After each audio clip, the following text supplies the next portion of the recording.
Good morning, children. I hope you all are safe. Stay at home and be safe. In our last video, we were studying about food chain. Food chain, the sequential interlinking of organisms which involve transfer of food energy from the producers through a series of organisms with repeated eating and being eaten is called the food chain. So in last class we were studying about food chain.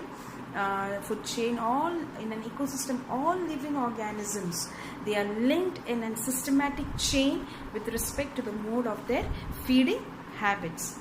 And the interaction among various components of the environment, it involves the flow of energy from one component to the other component of an ecosystem.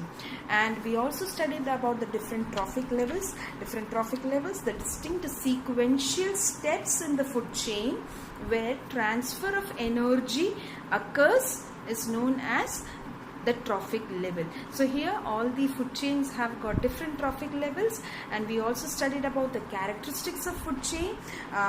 Like some of the characteristics of food chain was it consists of repeated eating. One organism is being eaten up by other organisms. It's always straight, that is, it proceeds in a progressive straight line.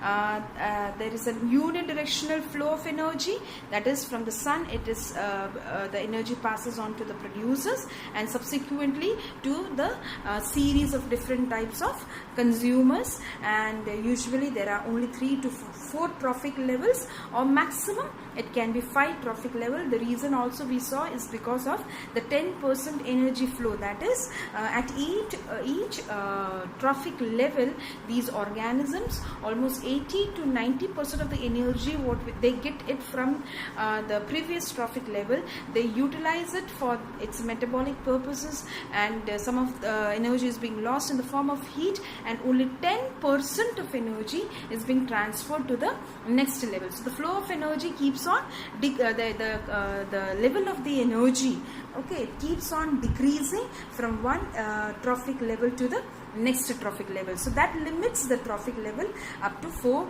to maximum 5, not more than 5. Okay, so this is a food chain. We studied about food chain in our last video. Today we are going to study about food web.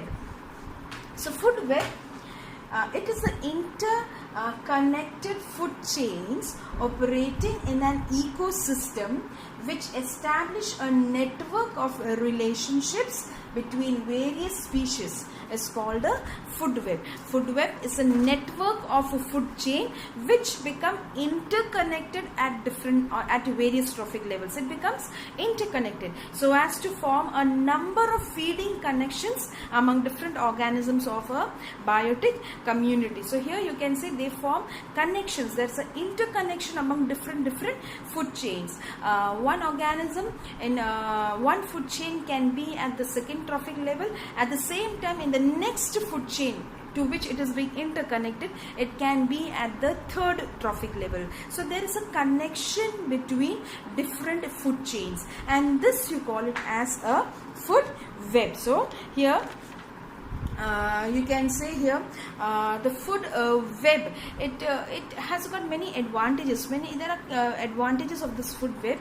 Before that, we'll study about the characters. We'll see about one example of a food chain. A food web.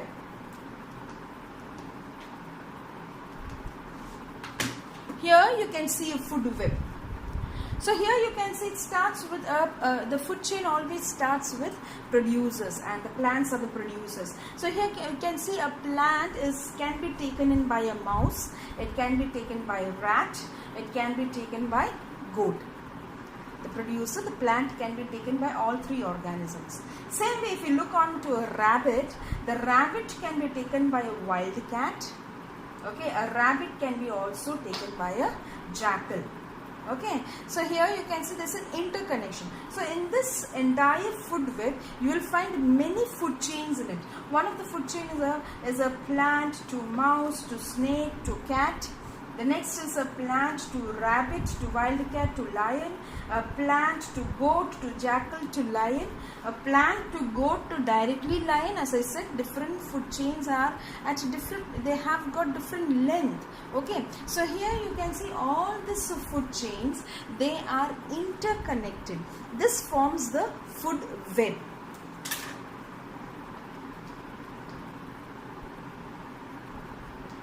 Here this picture shows a difference between a food chain and a food web. So here you can see a food chain, it's just one path of energy, but at the same time a food web is everything is being connected to each other.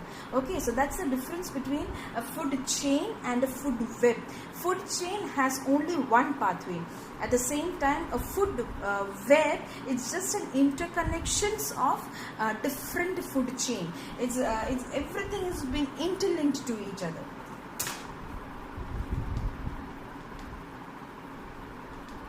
We'll study about the characteristics of these food web, how we studied about the characteristic of a food chain. Same way, we'll study about the characteristics of the food web.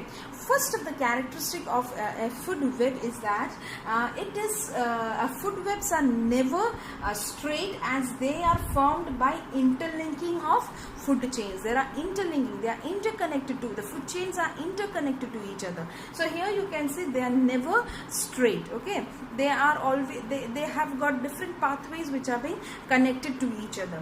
The next characteristic of a food chain is that the food web provides alternative pathways of food availability. Alternative pathways. For one example, if I say, if a particular species of a producer, okay, is destroyed by a disease in an ecosystem. So here, in that ecosystem, the herbivores of that area can feed on other species of any producers. If one sort of producer is being destroyed, then they can feed upon some other producers. At the same time, similarly, if some herbivorous species, okay, is being eliminated from the ecosystem, then the secondary consumers, okay, may feed on other available herbivores in that area. So here you can see the availability of the food for the organisms in the food chain is more. Okay, it is more. The availability of the food, availability of the greater alternatives in the food web make the ecosystem more stable.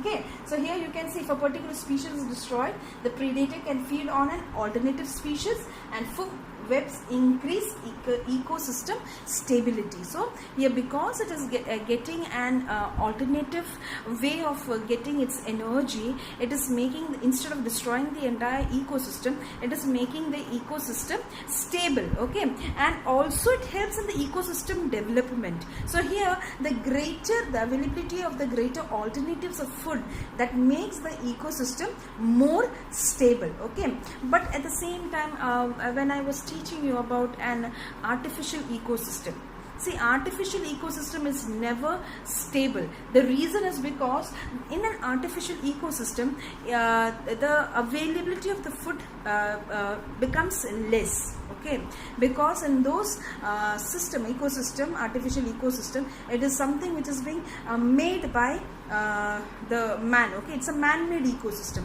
So in that case, you can see that we provide them with very less alternative for food. That means the organisms which are present in that ecosystem, okay, they have got very less alternative for food.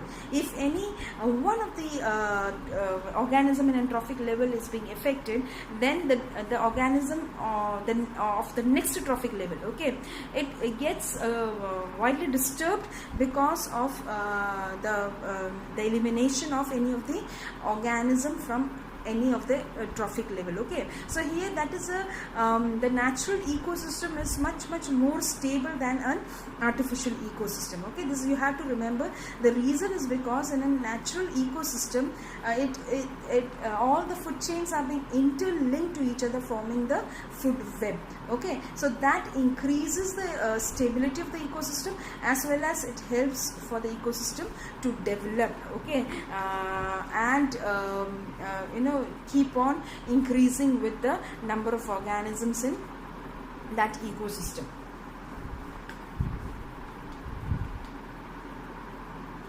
Here I've just jotted down some of the differences between a food chain and a food web. Here you can see a food chain. It refers to a natural system by which energy is transmitted from one organism to another organism. Energy is being transmitted from one organism to next organism. But a food web, it consists of a number of interconnected food chains. Okay.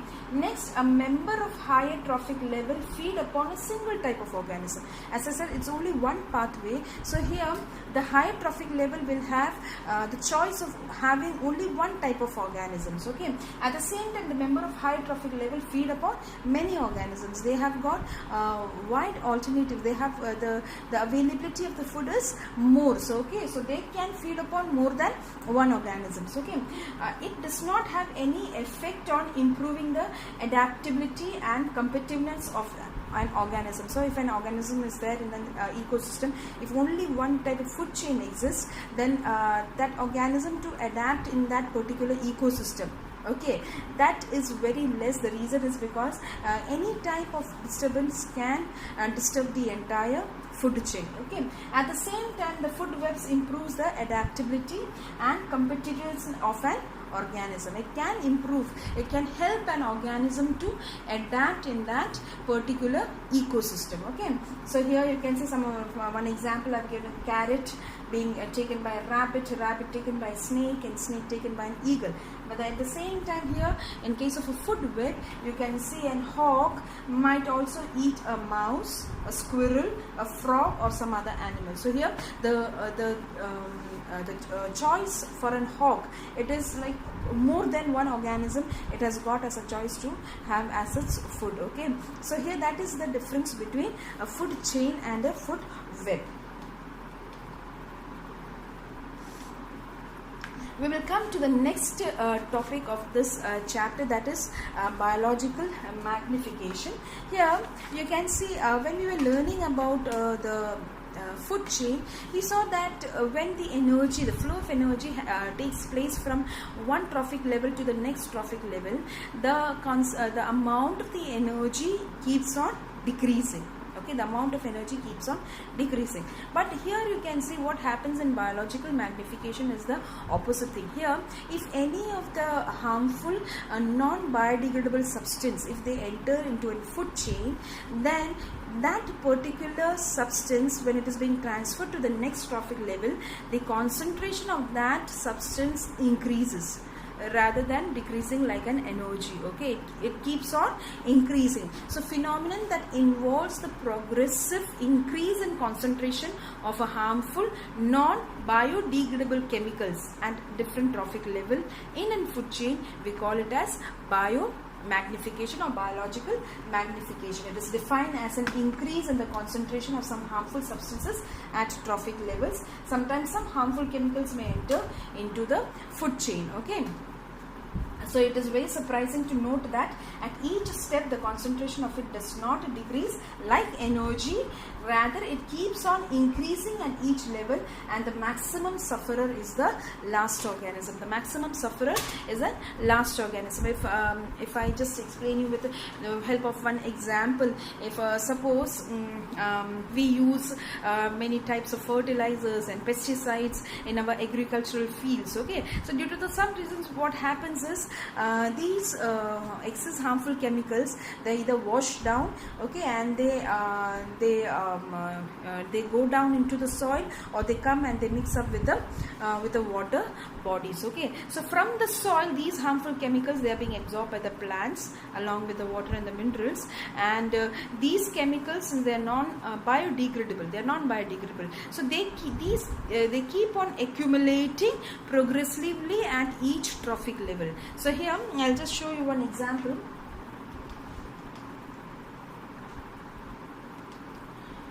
So this is a aquatic food chain. You can find here an aquatic food chain. So in case of some of the non-biodegradable harmful substances like an DDT or any pesticide or herbicide have entered a water body. Okay, so here in water, their amount, here I have just written one example, maybe 0.000003 parts per million amount is there in a water, the entire water body. Okay, but if that is being taken by some zooplankton, Okay, so here that amount it increases to 0.04 parts per million.